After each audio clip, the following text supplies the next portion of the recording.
오늘 하나님께 주신 말씀은 사사기 9장 41절에서 45절까지 말씀입니다. 제가 공부하겠습니다.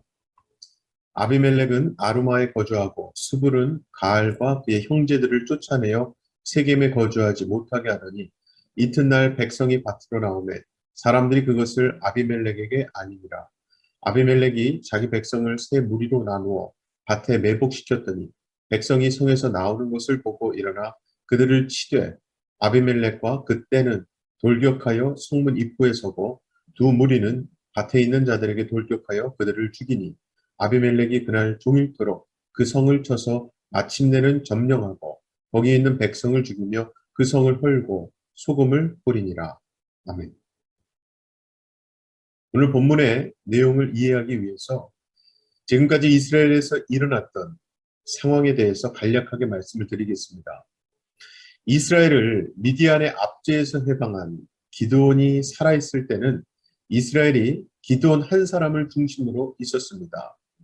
즉 그만큼 이스라엘에게 있어서 기드온은 큰 영웅이었던 것이고요. 또 기드온을 따라갈 만한 영웅이 없었기 때문에 이스라엘의 마음은 한결같이 기드온을 향할 수 있었던 거죠. 그런데 문제는 기드온이 죽고 나서 발생합니다. 기드온이 죽었다는 것은 이스라엘의 중심적인 인물이 사라진 것을 의미합니다. 물론 이스라엘이 하나님을 중심으로 살았다면 기드온이 살았던 죽던 간에 그것은 상관없는 일일 겁니다. 왜냐하면 기드온이 죽었다고 해도 하나님은 여전히 살아계시고 이스라엘의 왕으로 존재하시기 때문이죠. 그런데 이스라엘의 마음에 중심적인 위치에 있는 존재는 하나님이 아니라 기드온이었기 때문에 기드온이 죽었다는 것은 이제 이스라엘의 마음을 다스리고 이끌어갈 존재가 사라졌음을 의미하는 거예요.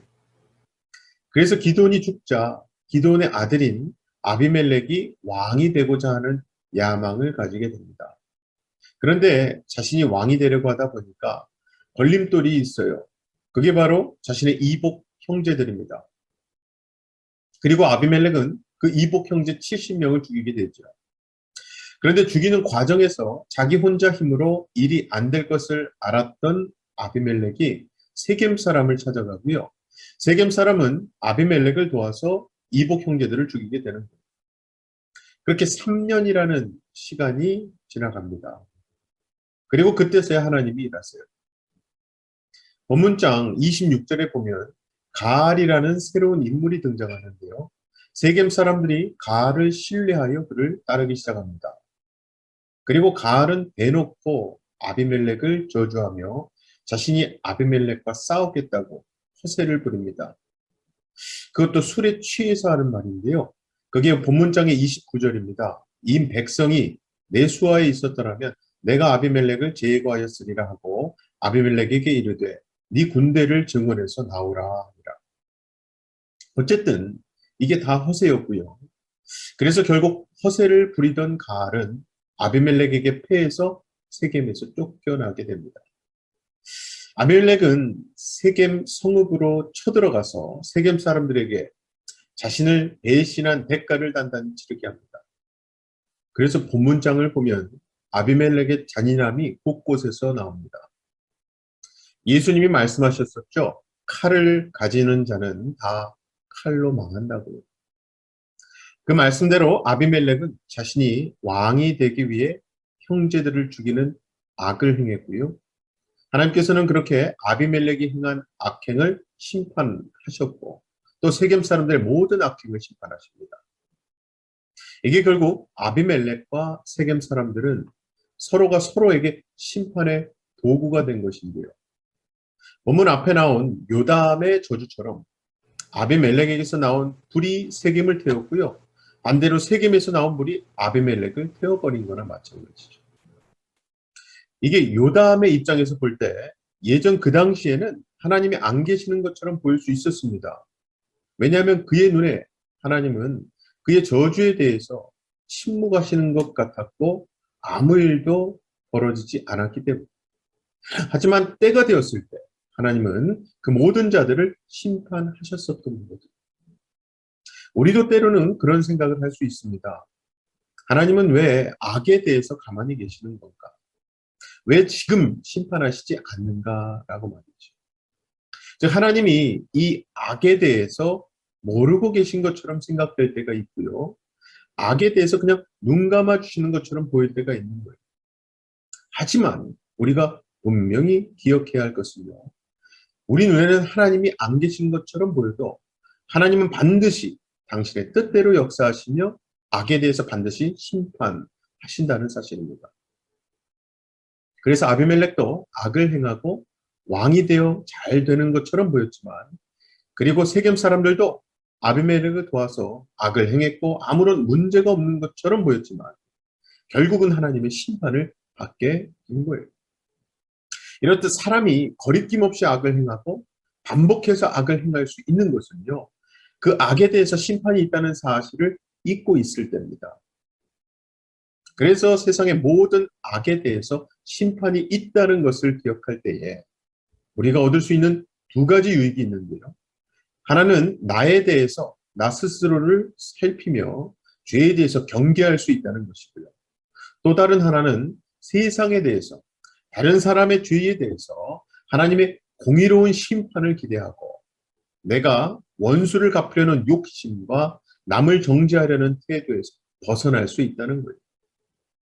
즉 때로 나에게 악을 행한 사람들을 향해서 내가 그 악을 갚기보다 하나님의 손에 맡길 수 있는 거죠. 그럼에도 불구하고 많은 사람들이 답답하게 느끼는 이유는요. 심판에 대한 하나님과 우리 바람 사이에 이 시간 차이가 있기 때문입니다. 하나님의 심판은 하나님의 때에 이루어지는 게 당연한 거거든요. 말씀에서도 보면 요담은 아비멜렉과 세겜 사람들을 저주하며 하나님의 심판을 구했습니다. 그런데 어떻게 되었습니까? 그 당시 아무 일도 없었어요. 그렇게 3년이라는 시간이 지났고요. 그 3년의 기다림 후에 하나님의 심판이 임하게 되었거든요. 우리는 보통 악에 대해서 당장 심판이 임하기를 바라고 당장 뭔가 바뀌고 정리되고 공의가 이루어지고 선이 이기는 그런 결과를 당장 보길 원합니다. 기다리는 것은 정말이지 즐거운 일 아니지요. 하지만 하나님은 그 뜻을 행하시면서 늘 기다림을 경험하도록 하십니다. 우리에게 인내를 요구하시죠. 우리가 그렇게 하나님의 때가 있음을 믿고 그 때를 기다리며 인내한다면 하나님이 안 계신 것처럼 보일 때에도 하나님이 함께 하시고 역사하고 계심을 믿음으로 볼 수 있을 것입니다. 그리고 솔직히 만약에 우리 각자에 대해서 하나님이 기다리지 않으시고 바로 심판하셨다면요. 어느 누가 이 자리에까지 올 수 있었을까요? 절대 불가능했을 겁니다. 즉 하나님이 먼저 오래 참으시고 기다려 주셨기 때문에 오늘의 내가 있는 줄로 믿습니다. 그래서 때때로 하나님은 침묵하십니다. 그분의 때를 위해 침묵하시는 거예요. 하지만 하나님의 침묵이 하나님의 부재를 의미하는 것이 아닙니다. 하나님은 임재하시고 다 알고 계시며 하나님은 그 선하신 뜻에 따라 역사하고 계십니다. 그래서 결론적으로 우리에게 필요한 것은 믿음입니다. 믿음으로 보는 눈이 필요하고요. 믿음으로 기다리는 인내가 필요합니다. 사랑하는 우리 성도 여러분, 우리 아버지 하나님은 우리의 인생 가운데 역사하고 계십니다.